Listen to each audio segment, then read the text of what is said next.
Acute appendicitis. Prevalence. The most common acute abdominal surgical emergency. Age. Most prevalent in second and third decades of life, after which risk decreases with age. Rare in infants, as appendix is wide-mouthed and well-drained.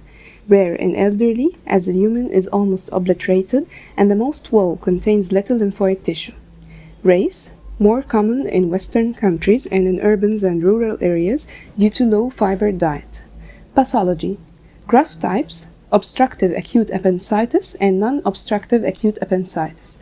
Obstructive acute appendicitis, in 2/3 of the cases, inflammation is initiated by obstruction of the lumen. Obstruction is usually caused by feculif, inspissated stool, swelling of the lymphoid tissue in response to viral infection, kinking by adhesions, intestinal parasites as pinworms, and tumors of the appendix or the cecum. The less common causes are the last three causes, which are kinking by adhesions, intestinal parasites, and tumors. Distension of the obstructed appendix leads to overgrowth of the resident bacterial flora, leading to invasion of the mucosa, then rapid suppurative or gangrenous appendicitis. Non-obstructive acute appendicitis in 1/3 of the cases, inflammation usually starts in the mucosa and tends to remain there, leading to catarrhal inflammation. It may spread, but at low rate and unlikely to perforate. Course: acute appendicitis may resolve, but liable for recurrence. Persistent obstruction with the feculus leads to gangrene and perforation, generalized or localized peritonitis, depending on the severity of inflammation and efficiency of the body defense mechanism. When the inflammatory process is slower, the body defense has the time to surround the inflamed appendix by adhesions to nearby intestine and the omentum, leading to appendicular mass or phlegmon within 3 to 5 days of the start of the pain in the right iliac fossa or in the pelvis. Perforation of the appendix within an appendicular mass leads to appendicular abscess. Portal pyemia or pyelophlebitis, it's rare, results from suppurative thrombophlebitis of the portal venous system, present with chills, high fever, low-grade jaundice, and hepatic abscess, which are the hallmarks. Clinical picture: diagnosis is mainly clinical.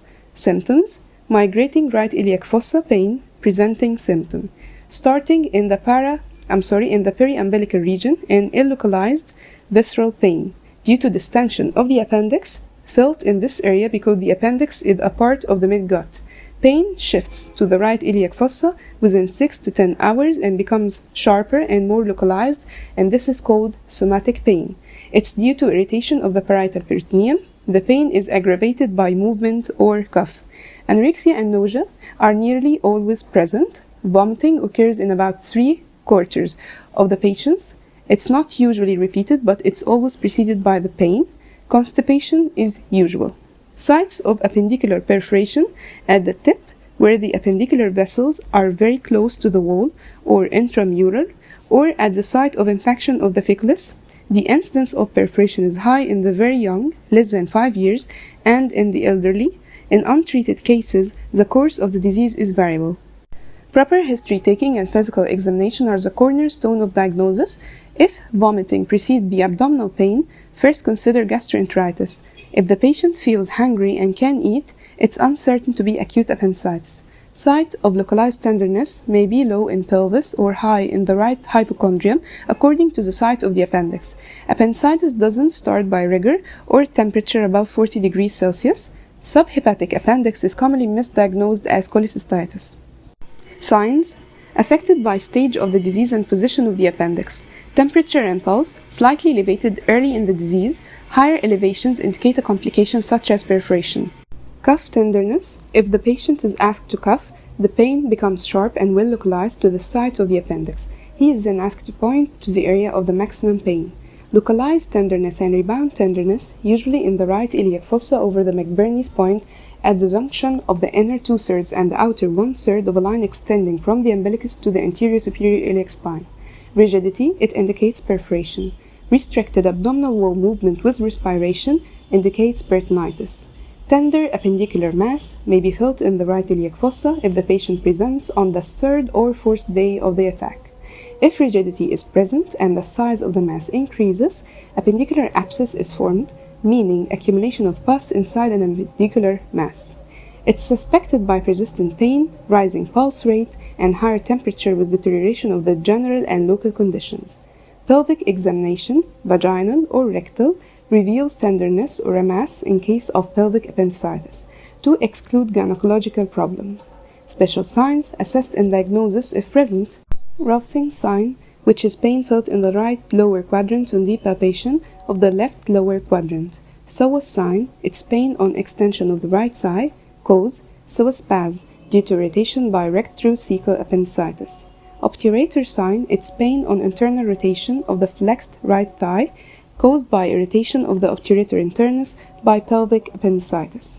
Atypical clinical features: tenesmus, from rectal irritation, and dysuria, from bladder irritation. If inflamed appendix points deeply in the pelvis, abdominal signs are minimal and tenderness is elicited on pelvic examination.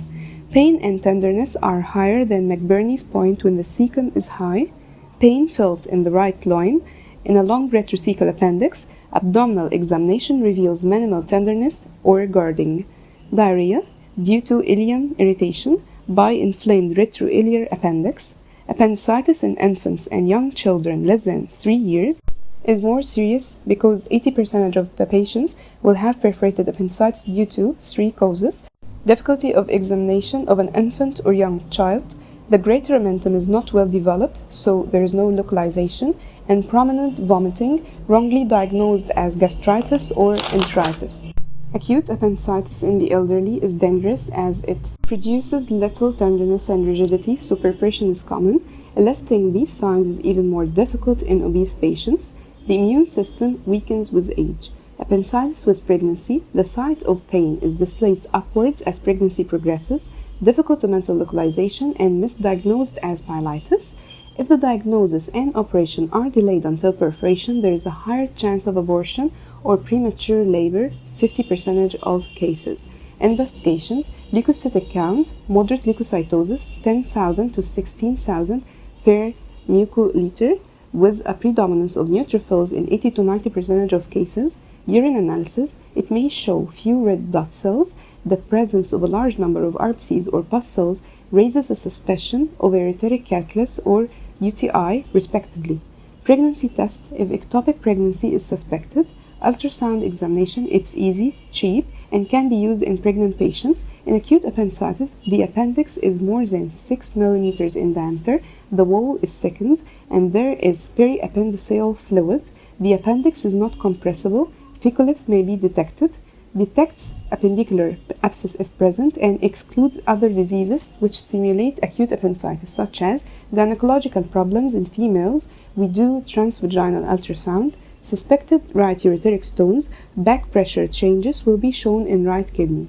CT scan will demonstrate dilated appendix more than 6 mm, thickened wall, thick mesoappendix, and identifies other inflammations mimicking acute appendicitis. Laparoscopy is a policy in some centers to perform laparoscopy for females in the childbearing period presenting with lower right abdominal pain. The procedure is done under general anesthesia and may reveal non-surgical problems such as pelvic inflammatory diseases and mid-menstrual ovulation pain. The patient is spared of the trouble of the surgery. Surgical problems as tubal pregnancy and acute appendicitis can be managed in the same session by open or laparoscopic surgery. Treatment: for uncomplicated acute appendicitis, treatment is by urgent appendectomy. The operation shouldn't be delayed, especially in children, elderly, pregnant females, and diabetic patients. Appendicular mass: urgent appendectomy is not recommended because appendicular mass represents success of the body to isolate the danger, better left undisturbed.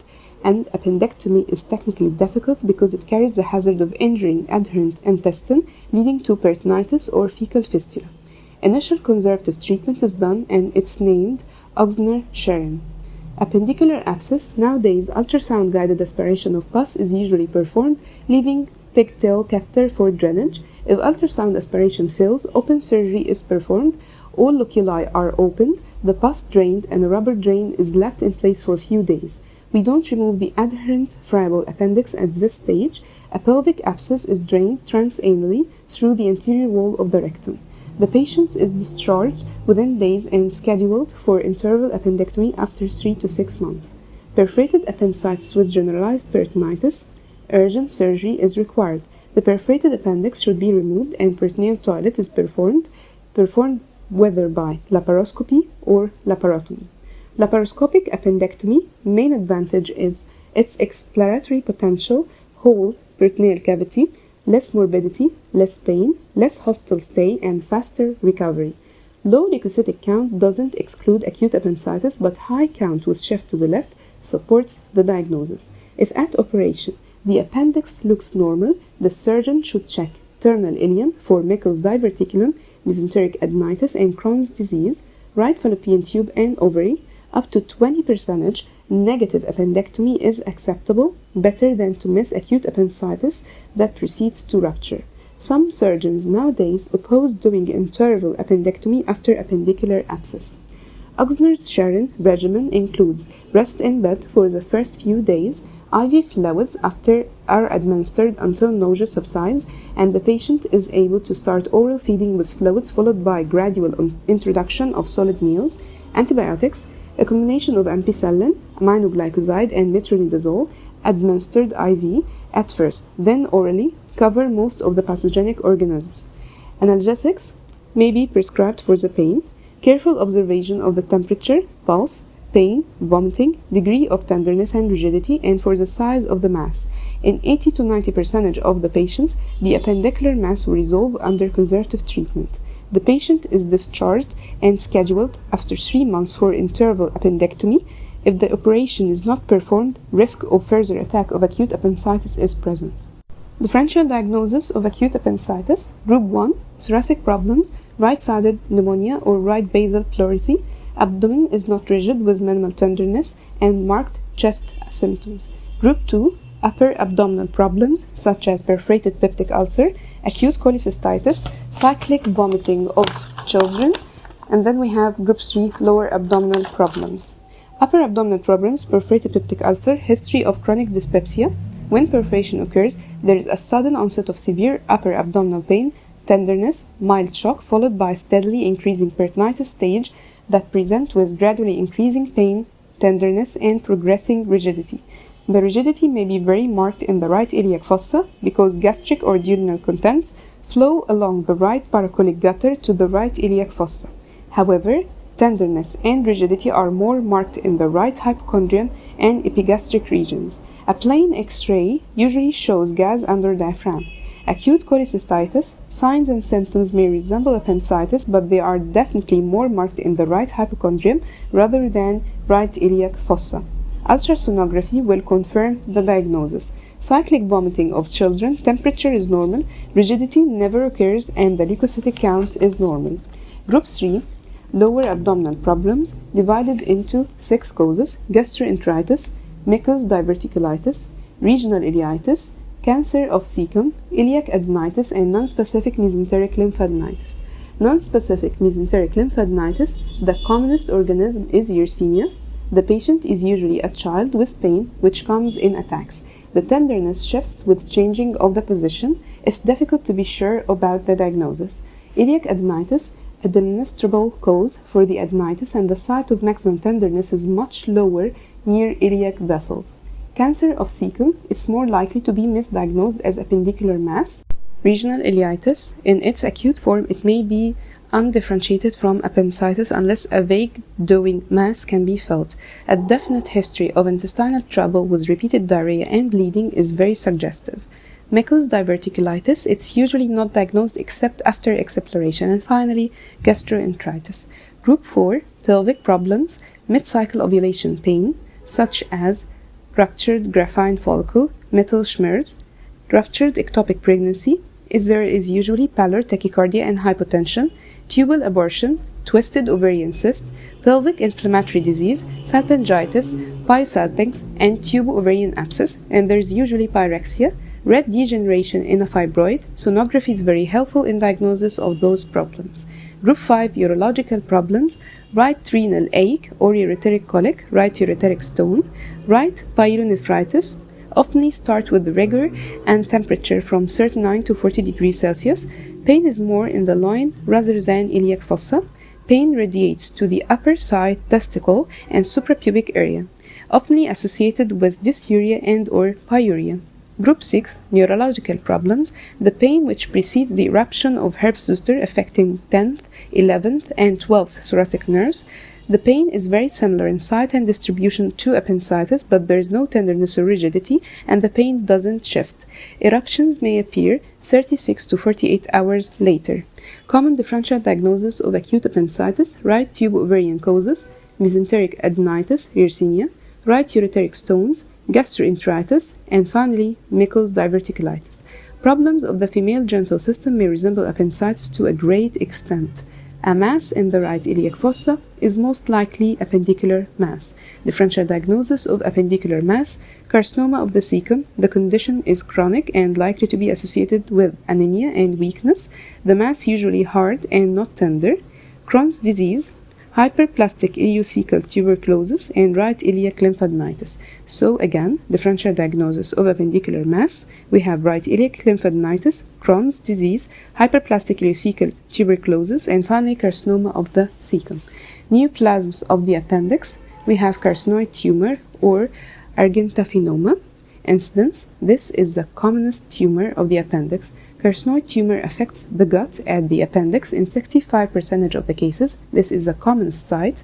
The ileum in 25% of the cases. Pathology: origin in Klutsky cells in the depths of the mucosal pits.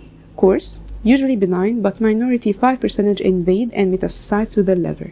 Examination of the cut section shows the tumor appears to arise from the muscular layer and has characteristic bright yellow color caused by its lipoid content. The distinction between benign and malignant tumors depends mainly on the biological behavior. Tumors less than 1 cm are usually benign, while tumors more than 2 cm are almost always malignant and metastasize, which may produce a rare carcinoid syndrome because of their production of serotonin. Clinical picture: commonly asymptomatic. Carcinoid tumor is sometimes an accidental histological diagnosis in an appendix which has been removed because of the chronic or acute appendicitis. Carcinoid syndrome is rare and produced only by malignant carcinoid tumors which metastasize to the liver. It includes one or more of the following: flushing with attacks of cyanosis, bronchospasm, pulmonary stenosis, diarrhea with borborygmi. Chronic appendicitis, the treatment for carcinoid tumor: appendectomy if the tumor is less than 2 cm and confined to the appendix. Right hemicolectomy for larger lesions more than 2 cm or equal to 2 cm. Chronic appendicitis, more correctly recurrent subacute appendicitis, present with recurrent attacks of abdominal pain and dyspepsia. In most of the cases, it's difficult to prove that chronic appendicitis is the cause of pain, even if pain and tenderness are centered around the right lower abdomen. It's advisable to exclude other causes of chronic pain before removing the appendix, such as amoebic colitis, irritable bowel syndrome, chronic calcular cholecystitis, and Crohn's disease. Treatment is appendectomy, preferred by laparoscope. The diagnosis of carcinoid syndrome is confirmed by finding high urinary concentrations of the serotonin metabolite 5-hydroxyindolacetic acid, 5-HIAA. Adenocarcinoma incidence is rare, may present as acute appendicitis, behaves as carcinoma of the colon. Treatment: right hemicolectomy, and it's confined to the appendix and the regional lymph nodes. And this concludes the appendix. Salivary gland. Congenital diseases: sialictasis, it's the salivary glands analog of bronchiectasis. Pathogenesis: degeneration of the alveolar and duct system, they become dilated, inadequate drainage leading to infection. Etiology: unknown, but many cases are congenital and familial. Misdiagnosed in children as mumps, but differ from it in being unilateral and recurrent. Treatment: antibiotics are used during acute attacks of infection, usually self-limited after the age of 15 years. Physiology: saliva secreted by the parotid gland is serous fluid, while secreted by the submandibular gland has higher viscosity and rich in calcium. Salivary secretion is continuous daily and night, but it's increased during eating. Functions of the saliva: food lubrication to allow swallowing, cleaning of the mouth, starch digestion by the salivary amylase, and mediating taste sensation.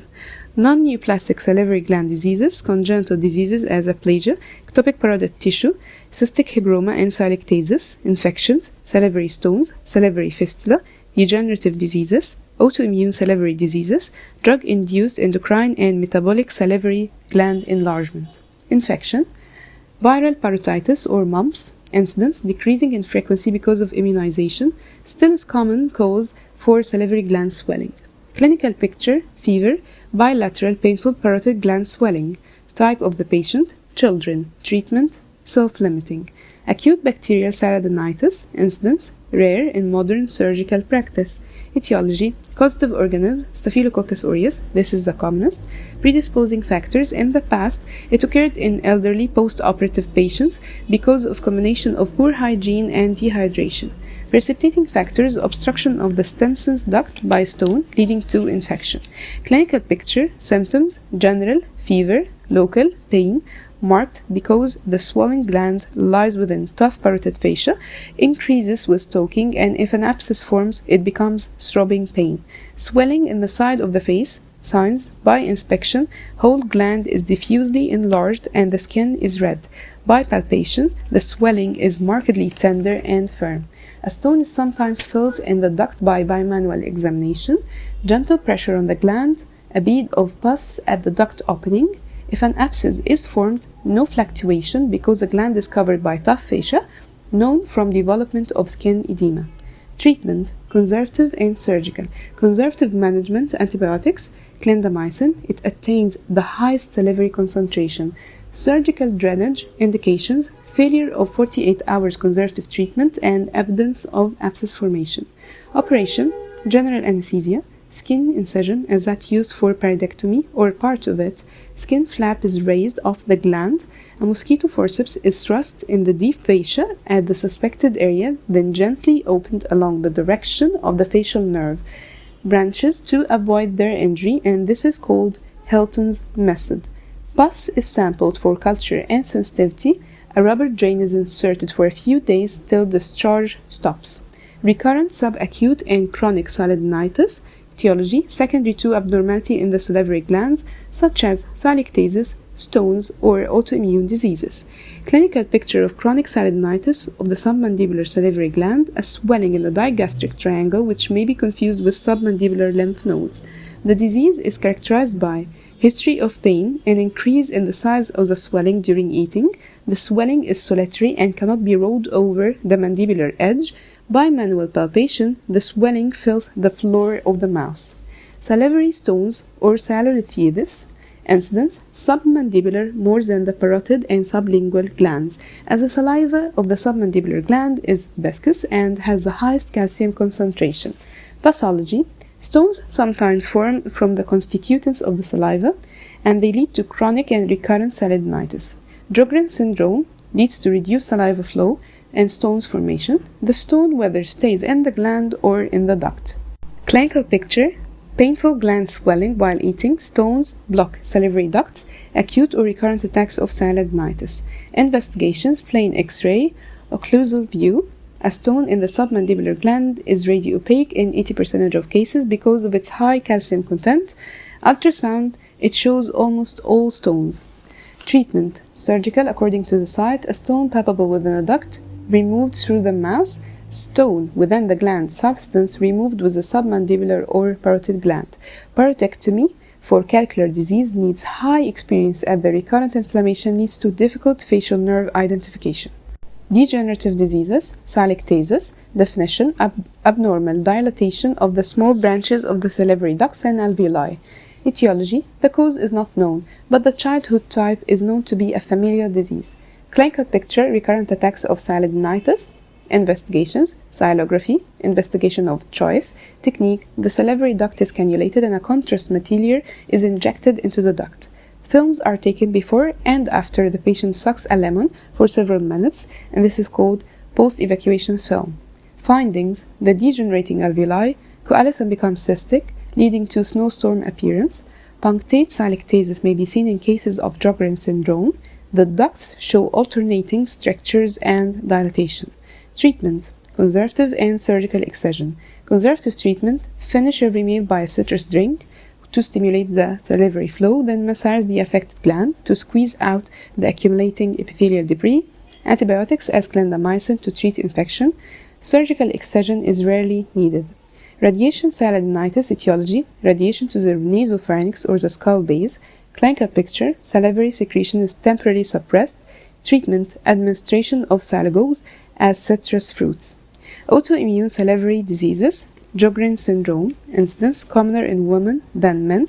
Clinical picture, dryness of the mouth, xerostomia, dryness of the eye, xerophthalmia, and keratoconjunctivitis secca.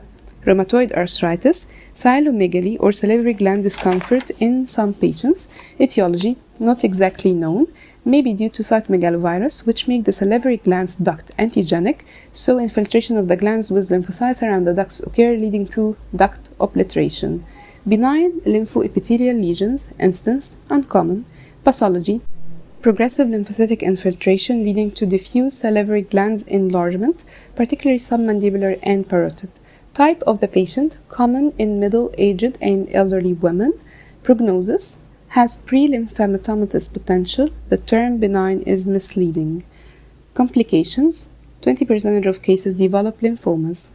Diagnosis, lip biopsy includes the minor salivary glands, parotid salography showing nonspecific appearance of narrowed ducts, and punctate salictasis is sometimes present. Treatment, artificial tears made up of methylcellulose to reduce eye dryness, careful oral hygiene, and if the patient develops a palpable mass in the parotid, do needle biopsy. If this proves to be a lymphoma, the gland is removed and the disease is staged, and the treatment is initiated with radio and chemotherapy. Salivary neoplasms, incidence 1 to 2% of all neoplasms and 5% of head and neck tumors. Pathology, the majority is benign and most commonly arise in the parotid. The incidence of malignancy is variable and is inversely proportionate with the size of the gland. Malignancy occurs in 25% of parotid neoplasms, 40% of submandibular neoplasms, and 70% of sublingual and minor salivary tumors. Origin, the secretory tissue, the duct system, or lymphoid tissue. Types and classification. Benign, we have pleomorphic adenoma, adenolymphoma or Barton's tumor, oncocytoma, Oxford adenoma, and monomorphic adenoma. Malignant, we have mucoepidermoid carcinoma, adenoid cystic carcinoma, actinic cell carcinoma, adenocarcinoma, and carcinoma X pleomorphic adenoma. You have to know that patients with Sjogren's disease has alteration in the relationship between T helper and T suppressor cells, 44 times prone to development of lymphoma than the general population. Drug-induced metabolic and endocrine salivary gland enlargement. Drug-induced enlargement has been reported with sulfasoxazole, phenylbutazone, iodide-containing compounds, and cyarocyls, hypotensive drugs, and contraceptive pills. Metabolic and endocrine causes include liver cirrhosis, diabetes mellitus, alcoholism, malnutrition, ovarian, thyroid, or pancreatic insufficiency. Benign neoplasms. First, pleomorphic adenomas. This is the commonest salivary tumor. Incidence 75% of parotid, 50% of submandibular gland neoplasms, equal in both males and females. Macroscopic picture characterized by incomplete capsule, which allows extension of the neoplastic epithelium into the surrounding tissues. Microscopic picture, epithelial, myoepithelial, and stromal components, wide variations in cellular and architectural morphology. Course, it grows slowly without infiltrating the facial nerve, long-standing more than 10 years, and rarely turn into carcinoma. Adenolymphoma or Barton's tumor site, usually in the lower part of the parotid gland, bilateral in 10 to 15% of cases, incidence 15% of all parotid tumors. Origin, arise from heterotropic salivary tissue in the parotid lymph node, microscopically formed of epithelial-lined spaces filled with creamy material, and are surrounded with lymphoid tissue. Consistency, soft or cystic. Type of the patient, elderly. Predisposing factors, smoking. Doesn't turn malignant. Indications for operation, cosmetic purpose, and unsure of diagnosis. Malignant neoplasms, adenoid cystic carcinoma, commonest malignancy affecting minor salivary glands. Its distinctive features are slow rate of growth, perineural spread, infiltrating for long distance in the perineural tissues of adjacent nerves, incompletely removed, leading to high recurrence rate. Mucoepidermoid carcinoma, this is the commonest type. Origin, arise from the duct epithelium. Site, usually parotid. Grades, 3. Low, this is the most common and can affect children. Intermediate and high-grade tumors. Differential diagnosis, extraparotid swellings and true parotid enlargement. Extraparotid swellings, lymph nodes, parotid or upper deep cervical. Lipomas, mimic the pleomorphic adenoma. Mandibular and maxillary tumors mimic parotid enlargement, and hypertrophy of the masseter bilateral in most cases. Hypertrophy of the masseter etiology in women with habitual involuntary grinding of their teeth, or in those who have orthodontic treatment. Investigation, CT scan in difficult cases to differentiate it from the true parotid enlargement. True parotid enlargement caused by early mentioned non-neoplastic salivary gland diseases. The gland is diffusely enlarged with no definite lump. Clinical picture for the benign neoplasms and malignant neoplasms. For the benign symptoms, swelling on the side of the face which is painless, present for months or years, slowly growing or has stopped growing. Signs, the swelling is localized to the parotid, hemispherical in shape, raises ear lobule, may attain a large size, non-tender, firm inconsistency, and adenolymphoma feels soft to cystic, smooth or basellated surface, doesn't infiltrate skin or masseter or mandible. Examine the mouth cavity, as tumors arising in the deep part of the parotid may bulge into the oropharynx behind the tonsil. Facial nerve infiltration is not present, and cervical lymph nodes are not enlarged, and there's no evidence of distant metastasis. For malignant neoplasms, symptoms, swelling on the side of the face which is steadily enlarging, sometimes painful, radiating to the ear, and increases with mastication. In carcinoma ex pleomorphic adenoma, patient may give history of painless swelling which has been stationary for years and now getting bigger. Signs, a mass which is usually warm, mildly tender, firm or hard, and has irregular surface. It may be adherent either to the skin, masseter, or mandible. Facial nerve infiltration present with evident weakness or paralysis of the facial muscles. Cervical lymph nodes sometimes involved, rarely metastasize to the lungs. Salivary malignancies don't usually grow as fast as other cancers in the body. Investigations, pathological diagnosis, indication before operating on tumors which are clinically malignant. Types, we have fine needle aspiration cytology. It's reliable in the hands of an expert cytologist. Excision biopsy for tumors of the minor salivary glands of the mouth cavity. Imaging, CT scan and MRI, the most useful. Isotope scan with technetium TC99M per technicate. Adenolymphoma and oncocytoma concentrate technetium as they show as hot spots. Treatment, we have surgery, the only reliable form of treatment. For clinically benign tumors, according to the site of the tumor, in parotid tumors, superficial parotectomy, this is the standard treatment. Operation, removal of all parotid tissue which is superficial to the facial nerve and its branches, taking great care to not injure them. Ensure removal of the tumor and its tiny tissue extensions outside the defective capsule. Simple inoculation is contraindicated because it leads to high incidence of recurrence. If the nerve is accidentally injured, immediate repair by microsurgical techniques, whether by direct suturing or nerve graft from the great auricular nerve. In submandibular gland tumors, submandibular salidinectomy operation, incision is made parallel to and 2 cm from the lower border of the mandible to ensure safety of the mandibular division of the facial nerve. Lingual and hypoglossal nerves are at risk when dissecting the deep aspect of the gland, and these should be preserved. And then we have clinically malignant tumors. The treatment is radical excision. This is a standard treatment operation, wide surgical clearance with cervical lymph node dissection if they were enlarged. For the parotid, excision of the facial nerve and probably part of the masseter or the mandible. Treatment is modified according to the aggressiveness of the tumor. Radiotherapy is of limited value but administered as post-operative adjuvant therapy for tumors of high-grade malignancy. If a pathological diagnosis has not been obtained prior to operation, frozen section examination during surgery is helpful. For low-grade mucoepidermoid carcinoma, an attempt to preserve the facial nerve is secured. Parotid pleomorphic adenoma is important because it's very near to the facial nerve, which may be damaged at the site of injury, at the site of surgery for its removal. If the capsule is damaged during removal or if it were just inoculated, high recurrence rate. Long-standing tumors may turn malignant.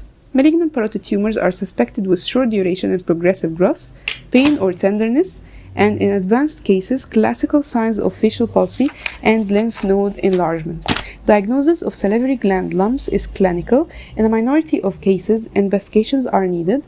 Open surgical biopsy of the major salivary glands is contraindicated because the fine needle aspiration cytology is safer. Surgery for malignant tumors is extensive and mutilating, as it may entail sacrifice of the facial nerves, so one should be backed with the pathological proof of malignancy before operation. Patients should be warned against the possibility of accidental facial nerve injury or intentional sacrifice in malignant lesion. Facial nerve weakness occurs even with successful preservation because of the neuropraxia, which recovers after a few months. The majority of parotid pleomorphic adenomas arise in the part which is superficial to the facial nerve, and this concludes the salivary glands.